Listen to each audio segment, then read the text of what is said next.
Hey guys, Twilight Link 21XX here, and welcome back to 20XX Power. Last time we took a look at the first 3D Sonic game, Sonic Adventure, and today we continue our series on the 3D Sonic games by taking a look at the sequel, Sonic Adventure 2, and its GameCube port, Sonic Adventure 2 Battle. Now, normally when it comes to versions of the game, I'd wait until the end of the review to go into the differences. But because I've chosen to use footage from the GameCube version, I'd like to outright say that the two versions are practically identical in the main game, with a few minor additions that are so subtle you're not really going to notice them. With that in mind, let's get going. Sonic Adventure 2 began development in 1999 when Sega created Sonic Team USA out of staff from its Japanese counterpart. Spearheaded by Takashi Iizuka, Sonic Adventure 2 was meant to be a game aimed at the Western world, as Sega had once again decided to experiment catering towards their American fans, similar to the way that Sega Technical Institute worked back in the 90s. Their new location in San Francisco made a strong impression on the staff, and many landmarks, such as the Golden Gate Bridge and the hills that populated the city, were used in the stage design. Released in 2001 for the 10th anniversary of Sonic, the game had a lot of hype, and when it was finally close to release time, everyone knew this would be Sonic's final adventure on the Sega Dreamcast. But the question still remains, could this new team capture the spirit of Sonic the Hedgehog? Let's have a closer look. Sonic Adventure 2 is an action platformer that focuses on three gameplay styles from the previous game: running, treasure hunting, and shooting. The story mode is divided into two sides rather than by characters as in the last game. You play through either the hero or dark storyline and see it unfold from each of their perspectives, and all three gameplay styles are scattered throughout the game. Although Sonic Team tried to make the game more of an action game, it ends up being even more story driven than the previous game, but omits the adventure stages, bringing the pacing back to that of the classic Genesis games. The story, at first at least, is simple. Sonic has been mistakenly labeled as a thief by the military because of the actions of a mysterious black hedgehog named Shadow, who is unleashed from a secret military base by Dr. Eggman. He then promises Eggman to grant him one wish, the conquest of the world, if he helps him gather all the Chaos Emeralds. He agrees, but a Snoopy bat named Rouge wants in on the plot, offering her services. Meanwhile, Knuckles destroys the Master Emerald to keep Eggman and Rouge from taking it, and has to once again gather all of its pieces before the others do. After hearing the news about Sonic's imprisonment, Tails sets out to break him out of jail so that they can clear his name. If all of this is starting to sound rather convoluted to you, well, I hate to be the bearer of bad news, but it gets even more complicated. Sonic Adventure 2 is notorious for starting the chain of Sonic games carrying plotlines that can and will confuse the living daylights out of players, and would make far more sense in a role-playing game than in a platformer. But unlike future Sonic games, Sonic Adventure 2 is a coherent and compelling storyline. When we watch the whole thing unfold in its two-sided presentation, it's all very easy to follow, with the exception of questioning who really won in the canon story. While it can all be a bit overdramatic at points, the story is still a solid improvement over Sonic Adventure and stands as the best of 3D Sonic storylines in terms of balance. Due to the pick-your-side presentation, every character has a gameplay mirror on the other side. Sonic and Shadow have speed stages that play nearly identical to how they were in Sonic Adventure, Knuckles and Rouge have a slightly modified version of the treasure hunting stages, and Tails and Eggman have the shooting stages, which have changed a lot since the first game. Instead of the time-limited stages with boss battles, the shooting stages now have the standard clock with the rest of the gameplay types, and the goal is now to get to the end of the stage as quickly as possible, rather than trying to kill a certain target.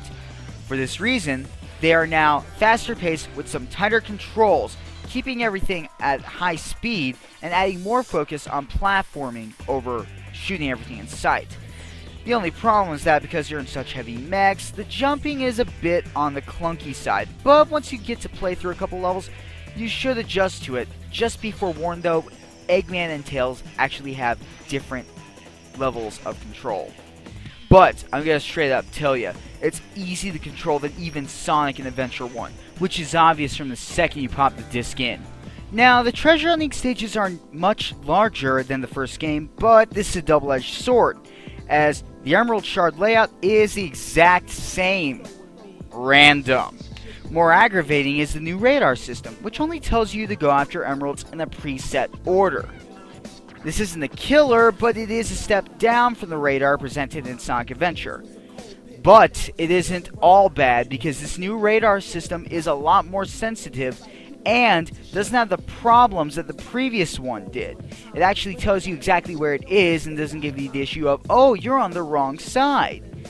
The Dreamcast edition actually gets beat by the GameCube port because it not only takes out the frustration of, where is this dumb emerald, by saying, the second you're over it or right next to it, oh, I have a little exclamation point over my head. Personally, I find these stages to be fun, but it's definitely not for everyone, and it definitely slows down the game a tiny bit. But the best gameplay is no doubt Sonic and Shadows. The stage design has been streamlined, and there is no more mid-game loading issues, thank God. You see the one screen at the start of the level, and that's it. The draw distance also never comes into play, it's never an issue. Adventure 2 embraces the branching pathways of the old games even more than the previous one, and places even more focus on speed to boot. But none of this would matter, the camera system was garbage, and thankfully Sonic Team addressed the problems of the last game by scrapping the camera system entirely. They decided to try something new. The camera is much closer to the characters and keeps them in the center of the screen, with the exception of a few camera angles from here and there in order to give it a more dynamic and flowing feel.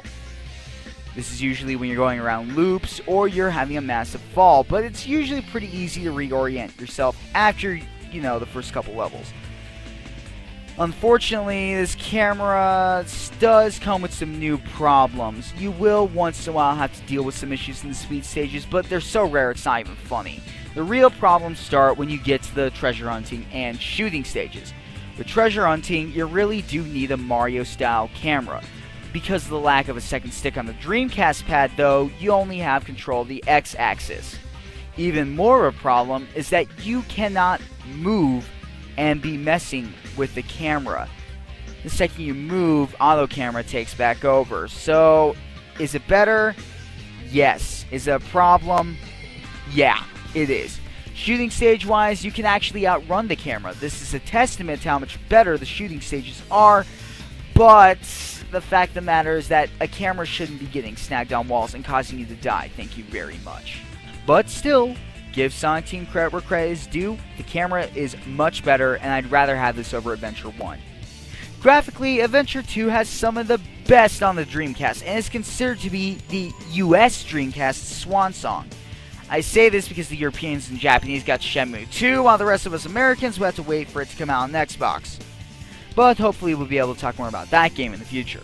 The models are a lot less shiny than Adventure 1, and are distinctively taller. The six mates all look stellar in-game, but I do have to admit the non-playable humans seem to be a little awkward. But considering how little we see of them, it's not too distracting. This game uses a lot more pre-rendered cutscenes, and boy are these pretty. The only problem is that the mouth flaps were made for the Japanese dialogue, so they're a little awkward at times, but still, at least the flaps aren't all over the place like in Sonic Adventure. The stage designs are some of my favorites, as they range from modern cities to jungles to ancient Egyptian ruins, and my personal favorite, futuristic space stations.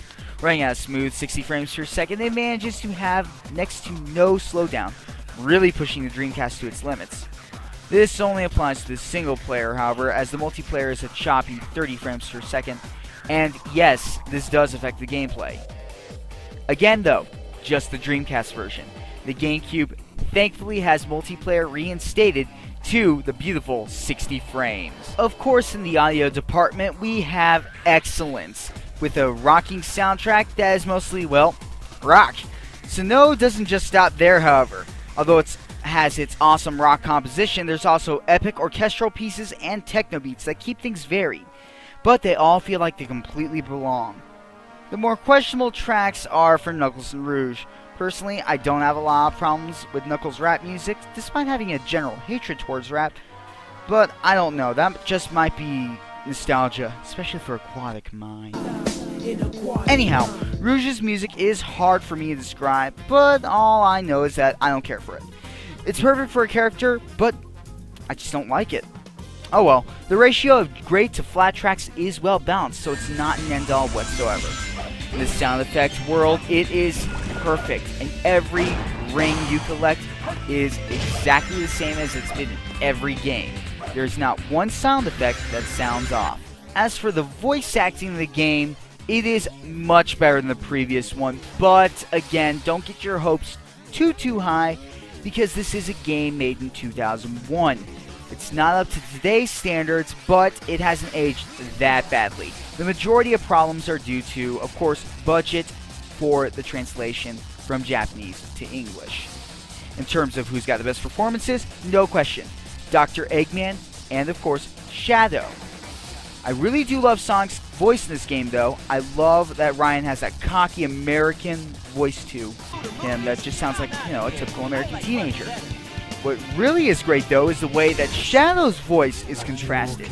Instead, we are given this arrogant, British, dark, and very, it's hard to describe, a very mysterious voice. There's just something about it. It's just too bad this got crapped on in that other game. Still, if you don't care for the English dub, Sonic Adventure 2 has your back, and you can just chill with the Japanese voices all you want. But, just a heads up, some of the FMVs do lack subtitles, so I throw that in there. Now, replay value is a factor, of course, and Sonic Adventure 2 delivers. After you complete the final level, there are still 5 missions to do in every single level. And I'm not going to lie, these are hard. Personally, I've never beaten them all. I've gotten close, but I've never gotten the all A ranks on them. To top off on this is the fact that you have the Chao A-Life system. When I said before they could get addicting, this is why. You will have to spend hours in order to get those 8 emblems for racing and having your Chao fight each other in karate on the GameCube version, that is. But that leads us to the big thing. You're going to be wasting lots of hours, and you're not going to care whatsoever. These things are just so cute and fun. Heard me talk about the differences throughout the review, so the big question is, which game should I buy? Adventure 2 for the Dreamcast or Adventure 2 Battle for the GameCube? Unlike the previous game, this really is a gray area. It all comes down to personal console preference. If you really must play on the Sega Dreamcast, go for it. If you really must play on the Nintendo GameCube, go for it. If you're looking for the better version, though, it is indeed the Nintendo GameCube version. Mostly because it does manage to keep that frame rate at 60 at all times, including a multiplayer, and because Sonic Team decided to touch up on a few of the textures. I personally prefer these textures over the Dreamcast version. I do, however, have to say, I love and enjoy both versions of the game. It is easy for me to be able to give Sonic Adventure on both systems a solid A. Sonic Adventure 2 is easily the best of the 3D Sonics, and in my opinion stands shoulder to shoulder with its 2D brethren. From here, Sonic games went on a downward spiral, with each one getting worse and worse, with only a little bit of a spike here and there. This is a little something we like to call the Sonic cycle. I'm not really going to go into it right now, as I'm saving it for my next review, which will be Sonic Heroes. That will, however, not be the next 20XX Power review, because I want to take a little bit of a break from the Sonic games. There's so many Sonic 3D titles, I just kind of want to spread it out a bit, and I also happen to know that I have some viewers from the retro community, specifically RetroWareTV.com. If you've never been to RetroWareTV.com, I strongly recommend that you give them a look. Phenomenal videos, every single one of them I can heavily recommend, and most importantly, the community is absolutely phenomenal. That's all the time I've got today, so I will see you guys next time right here on 20XX Power.